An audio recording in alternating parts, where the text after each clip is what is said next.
I still remember the chill that ran down my spine the first night I reached it. Tamrout, a small, almost invisible village buried deep in Morocco's high Atlas Mountains.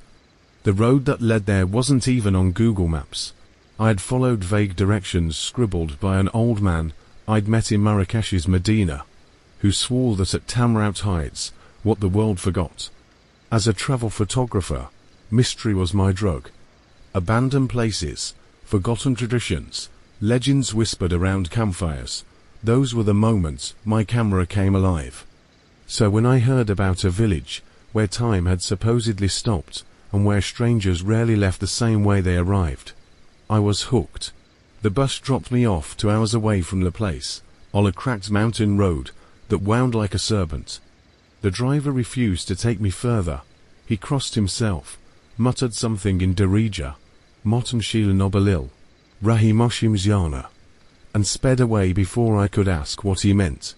I hiked the rest of the way, my backpack heavy with gear, camera hanging from my neck, boots crunching on gravel. By dusk, the wind had turned icy. The mountains around me were vast, sharp, unlifeless, grey stone and sparse shrubs under a purple sky. No phone signal, no sound but the whisper of wind and the occasional bleating of a distant goat. When I finally saw at Tamrout, I almost missed it. A cluster of mud brick houses clinging to the slope like fossils, their walls blending perfectly with the mountain itself. Smoke rose from a few chimneys, curling lazily into the evening air, and there, in the center, stood something that didn't belong, a crumbling watchtower, tall and crooked, with an ancient red symbol painted near its top. As I walked into the village, people stopped what they were doing to stare. No one smiled. Children hid behind their mothers. Men in long jalabas followed me with cautious eyes. Their faces were weathered, their eyes dark and deep, like they had seen things that words couldn't hold. I tried to greet them in broken Arabic, Salam alaikum. Ana Musora, photographer. A few nodded politely, but no one approached. An old woman spat on the ground and whispered something to a younger man who hurried inside, slamming the door. The silence that followed was heavier than the mountain air. Eventually, a tall man with a short beard and tired eyes came toward me. He introduced himself as Youssef, the village headman. His French was passable. "You shouldn't be here," he said flatly. "Tourists don't come to it Tamrout." I told him I was documenting remote Moroccan villages for an international magazine. He didn't look convinced but finally sighed. "There's an empty house by the almond grove. You can stay there, but don't go out after dark. The wind, it carries voices," he said it so naturally, as if warning me about stray dogs or cold weather. I thought it was just a local superstition. Every isolated place has its ghost stories, right? The house he gave me was old, but solid, 2 rooms, a clay oven, and a small window overlooking the mountains. Inside, it smelled of dust and dried herbs. I set up my sleeping bag, unpacked my camera, and jotted notes about the trip. Night fell quickly. The sky outside turned a deep indigo, scattered with impossible stars. The wind howled between the houses, echoing like distant singing. I thought of Youssef's warning and smiled to myself. But when I lay down, I began to hear it, a faint whisper. Not the wind, softer, rhythmic, almost human. Like someone murmuring a prayer in another room. I sat up and listened hard. The sound stopped. I waited 4 minutes, then convinced myself it was my imagination. But when I finally drifted off, I dreamed of a face without eyes, mouthing words I couldn't understand. The next morning, I met a boy named Amir, maybe 12 years old, who offered to guide me around for a few dirhams. He was bright and talkative, a rare thing in that silent village. He showed me the old granary, the dried-out riverbed, and finally, that strange watchtower I'd seen from afar. Its door was sealed with stones, but strange symbols were etched into the mud walls, spirals, triangles, and lines that looked burned rather than carved. "What is this place?" I asked. Amir looked down. "They say the tower was built before the village. They say people used to keep something there, but nobody goes near it now. Why? He hesitated, then whispered, because it still talks at night. His eyes darted to the mountains, as if expecting something to answer. I laughed nervously. Voices. You mean the wind again? He didn't reply. That afternoon, I noticed something strange while photographing the village. No one wanted to be in the pictures. Every time I pointed my camera, people turned away or crossed themselves. When I showed them the photos on my screen, they recoiled, like the image itself offended them. One woman muttered something that the lens steals the shadow. Later, I hiked up a nearby ridge to capture the sunset. From there, I could see the entire valley, the cluster of brown houses, the tower, the terraced fields. But as I zoomed in through my lens, I saw something that froze my blood. In the courtyard beside the tower, a figure stood motionless. Tall, thin, wrapped in a dark cloak, face hidden beneath a hood. At first, I thought it was a villager, but the longer I watched, the clearer it became that the figure wasn't moving at all, not even swaying with the wind. Then, when I blinked, it was gone. I scrambled down the slope, heart racing, but when I reached the tower, the courtyard was empty. No footprints in the dust. That night, I couldn't sleep. The whispering returned, louder this time, as if right outside my window. I turned on my flashlight and scanned the room. Nothing, but when I checked my camera to review the day's photos, the image of the tower changed. In the frame where the hooded figure had stood, the shadow was still there. But it wasn't shaped like a person anymore. It had stretched along the ground, toward my house. On the third day, I met Fatima, an elderly woman who lived alone near the almond grove. She invited me in for tea, and her house was filled with strange herbs and hanging charms, blue beads, bones, feathers tied with red thread. She spoke slowly, her eyes never leaving mine. You came for stories, she said, but some stories follow you back. I asked her about the tower, about the whispers, about the figure I saw.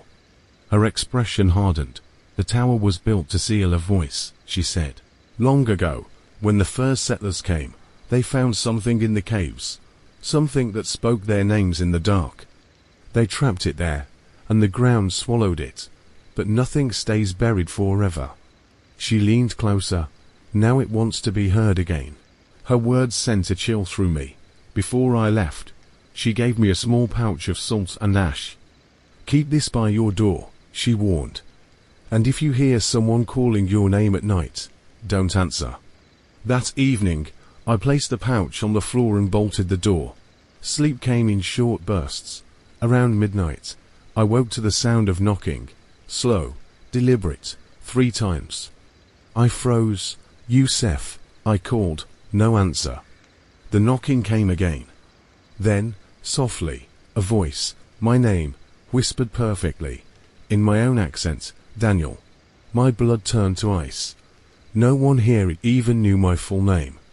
I didn't move, didn't breathe. The whisper came again, closer to the door. Daniel, open it. I wanted to shout, to run, but my body refused to obey. The air grew colder. A shadow moved across the wall, long, thin, shifting like smoke. And then, silence. When morning came, I found 3 handprints in the dust outside my door, small, child-sized, but blackened, as if burned into the earth. That was when I decided to leave. But when I went to Youssef to arrange a ride, he looked terrified. There's no bus until next week, he said. The road's closed because of a rock slide. I told him I'd walk if I had to. He grabbed my arm, his voice trembling. If you go now, you won't make it. It follows those who leave before it's done. Before what is done, he wouldn't say. That afternoon, Amir came running to my door, pale as chalk. They opened the tower, he gasped. Some men went there last night. The stones are gone. I followed him up the hill. The air stank of rot and something metallic. The door of the tower was indeed open, the stones torn apart like paper. Inside was darkness so deep it seemed to swallow the light from my flashlight. The walls were wet, pulsing faintly, as if breathing. And deep within that darkness, something whispered, my name. The whisper from the tower froze me in place. It wasn't loud, just a faint exhale of syllables that somehow carried through the cold mountain air. But hearing my own name, spoken from the dark, made my legs weaken. Amir clung to my arm, trembling. Don't go in, he whispered. His small voice cracked. Please, they said the tower must never be opened. But I was a man of reason, a photographer, not a believer in ancient curses. So I did what I always did when fear clawed at me. I raised my camera. Through the lens, the inside of the tower looked wrong. Not just dark, impossible. The light from my flashlight vanished only a few meters in, as if the blackness swallowed it whole. And the walls, they seemed to move, like something alive pressed against them from the other side. Go home, Amir, I said quietly, but he refused. He stood behind me as I stepped closer to the entrance. The ground near the door was covered in old symbols, some painted, some carved deep into the stone. Circles, intersecting lines, and the pattern that looked eerily like an open eye. Inside the circle, dried blood had turned black. The moment my boot crossed the threshold, the air changed. The temperature dropped sharply. The wind outside stopped, even the birds silent. And then, from within the dark, something breathed back. I stumbled out, gasping, dragging Amir with me. The villagers had gathered near the almond grove, staring up at the tower with a mixture of terror and resignation. Some were chanting prayers under their breath. Others simply stood still, eyes hollow, as though they'd been expecting this moment all along. Youssef appeared, face pale. You shouldn't have gone near it, he said, voice shaking. It's awake now. What is awake? I demanded. He hesitated, then said softly, they call it the voice beneath the stone. It's not a spirit, not exactly. It's something older, something that learned to speak through us. He pointed to the mountains behind the village. There's a cave there, beneath the riverbed. That's where it first spoke. The first men sealed it inside the tower, so it would stop calling their names. But every few generations, someone listens again. That night, the whispers came from everywhere. Not just the tower, from the earth, the walls, even the wind seemed to carry words I could almost understand. I heard my voice, mimicking me, calling for a help. Sometimes it was Amir's voice, sometimes Fatima's. When I went outside, the moon was veiled by clouds. In the dim light, shadows moved where nothing should move. Every house had its door shut tight, its windows covered.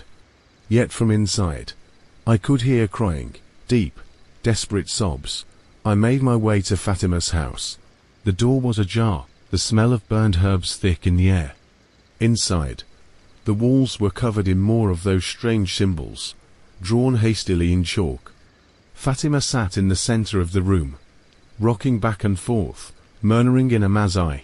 When she saw me, she gripped my wrist. You saw it, she said. You crossed the seal. I nodded. What is it, really? Her eyes glistened with tears. It's not a demon, Daniel. It's a memory. A piece of what was here before the mountains, before names. It feeds on the voice. That's how it survives. That's why it whispers. She pointed to my throat. It's already heard you. Before I could ask what she meant, the ground trembled. A low rumble echoed through the valley. Dogs howled. And from somewhere near the tower, a roar, deep and human at the same time, shattered the night. Fatima screamed, grabbing a handful of salt and throwing it toward the window. Go, she cried. Go before the voice finds your shape. I ran into the darkness.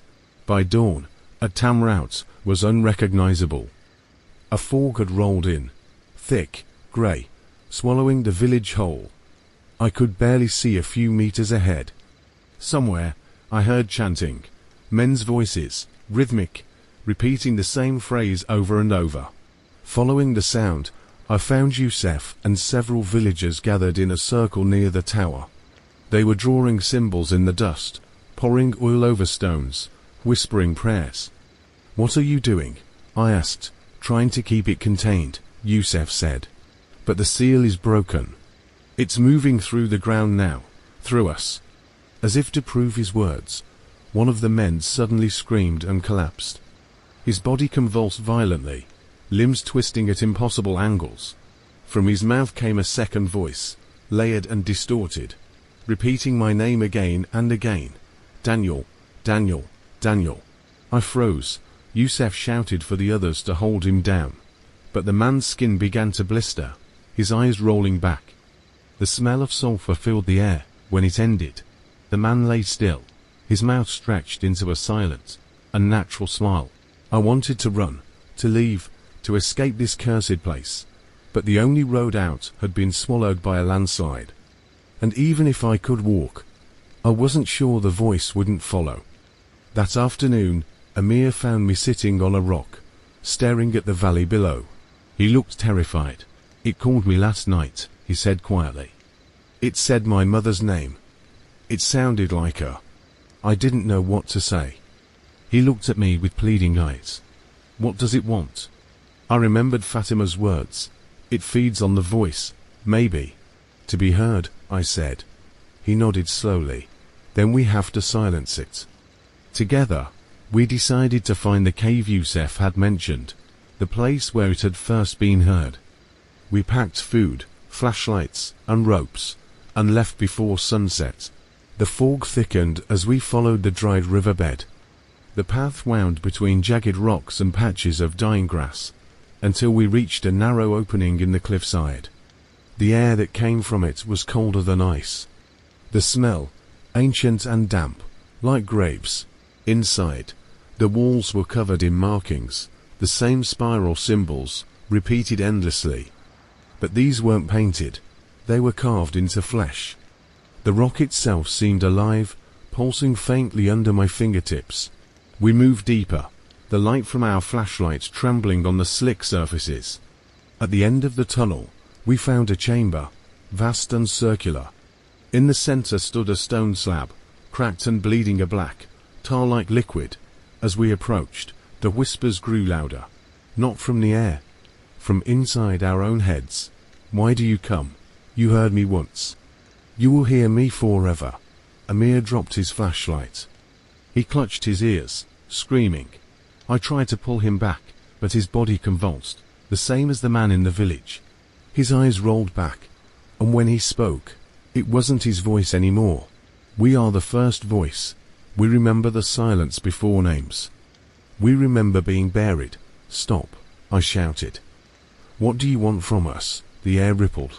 The stone slab began to shift, cracking open to reveal a dark hollow beneath, not empty, but filled with faces pressed into the surface, mouths open in silent screams. "We want to be heard." The faces turned toward me. Their mouths opened wider, and a sound like 1,000 voices poured out, cries, laughter, prayers, all blending into a single unbearable tone. My vision blurred. I dropped to my knees. The world dissolved into sound. When I woke, I was outside. The cave was gone, the cliff face smooth, as if it had never existed. Amir was nowhere to be found. Only his flashlight lay beside me, flickering weakly. I stumbled back to the village, but at Tamrout was silent. No smoke from chimneys, no voices. Every house stood empty. Doors open, meals half-eaten, chairs knocked over, as if everyone had vanished mid-breath. I called their names, Youssef, Fatima, anyone, but the only answer was my own voice, echoing back, distorted. When I reached my house, the pouch of salt was gone. On the wall, written in black dust, were the words, "You heard us. Now you speak for us." Days blurred together after that. I don't remember eating or sleeping. I just wandered the village, waiting for something, rescue, maybe, but no one ever came. The last entry in my notebook was dated 5 days later. Greater than I still hear them. They're inside the stones, the trees, the wind. Sometimes they use my mouth when I sleep. Sometimes I wake up outside the tower. I don't remember walking there. I think I'm becoming part of it. If anyone finds this, don't listen. Don't speak. Leave the mountains silent. A month later, a rescue team from Marrakesh arrived after a missing persons report from the magazine I worked for.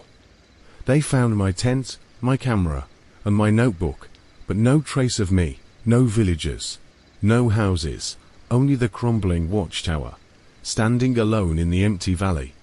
Inside it, the rescuers heard something strange. A faint, rhythmic whisper, like a voice speaking softly in English. When they played back the audio later, the words were clear. Greater than I am Daniel. I found the voice. Now I am the voice.